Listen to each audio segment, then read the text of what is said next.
প্রেমের সম্পর্কে টানাপোড়েনের জেরে এক যুবতীকে ধারালো অস্ত্র দিয়ে এলোপাথারি কোপানোর অভিযোগ উঠল প্রেমিক যুবকের বিরুদ্ধে।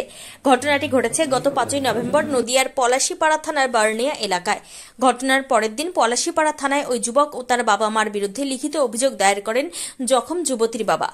অভিযোগের ভিত্তিতে তদন্ত নেমে গতকাল রাতে নাকাশীপাড়া থানার বেথুয়া ডহরি এলাকা থেকে অভিযুক্ত যুবক ও তার বাবাকে গ্রেপ্তার করে আদালতে পাঠায় পলাশীপাড়া থানার পুলিশ। নদিয়ার করিমপুর থেকে অর্ধেন্দু মালাকারের report, crime press Bengal news. আমাদের কাছে 6/11/2025 তারিখে একটা অভিযোগ হয়। সেই অভিযোগ যে দিয়েছিলেন তার নাম রবি দাস, তার বাড়ি বার্নিয়া।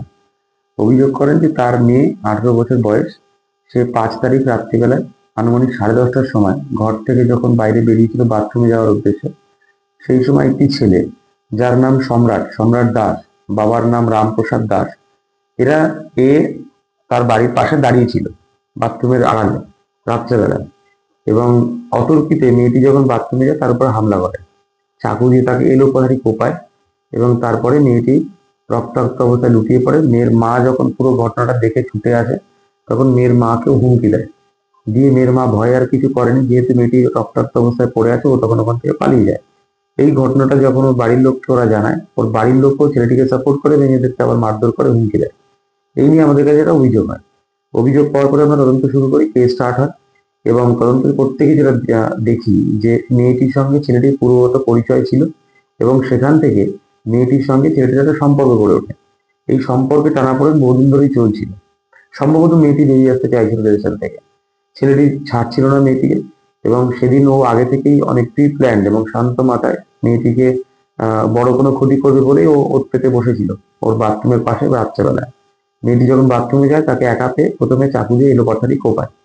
মেয়েটি প্রচন্ড রক্তাক্ত জখম হয় এবং হাসপাতালে ভর্তি হয়। এখন আপাতত সুস্থ আছে একটু। তো তদন্ত চলতে গিয়ে আমরা যখন পুরো এভিডেন্স গুলো কালেকশন হয় আমাদের কাছে, তারপরে আমরা গতকাল রাত্রে ছেলে এবং ছেলের বাবা, ছেলেটির নাম সম্রাট এবং ছেলের বাবার নাম রামপ্রসাদ দাস, এই দুজনকে আমরা অ্যারেস্ট করি। এরা নাকাশীপাড়া বেথুয়া ডাউরির একটি গোপন আস্তানায় লুকিয়েছিল পুলিশের হাত থেকে বাঁচার জন্য। গতকাল আমরা অ্যারেস্ট করি, আজকে আমরা এদের কোর্টে পাঠাবো এবং এদেরকে আমরা পিসি রিমান্ডে নেবো, কারণ যে অস্ত্রটা দিয়ে এরা হামলা করেছিল ছেলে, সেই অস্ত্রটা আমাদের উদ্ধার করার দরকার আছে কেসের তদন্তের স্বার্থে। এবং অলরেডি আসামি প্রাইমারিলি আমাদের কাছে কনফেস করেছে তার ভুল, এবং সে যে অন্যায়টা করেছে সেটা সে কনফেস করেছে। দেখুন, এর যা বক্তব্য এখন অব্দি আমরা পেয়েছি, একটা সম্পর্কে টানাপোড়েন তৈরি হয়েছিল দুজনের মধ্যে, এবং বহুদিন ধরেই একটা সমস্যা চলছিল। ছেলেটি চেয়েছিল ওই সমস্যাটা পুরোপুরি সমাধান করতে, এবং তার জন্য এই পথ বেছে নেয় যে মেয়েটিকে দুনিয়া থেকে সরিয়ে দেবে।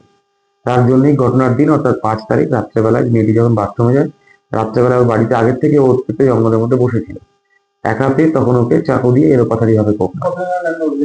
3 জনের নামে অভিযোগ আছে, ছেলে, ছেলের মা এবং ছেলের বাবা, যার মধ্যে আমরা 2 জনকে অ্যারেস্ট করেছি। প্রিন্সিপাল অ্যাকিউজ ছেলেটিও অ্যারেস্টেড। আমরা 5 দিনের রিমান্ড চাইছি, আমরা যার মধ্যে অফেন্ডিং ওয়েপেনটা রিকভারি চেষ্টা করব।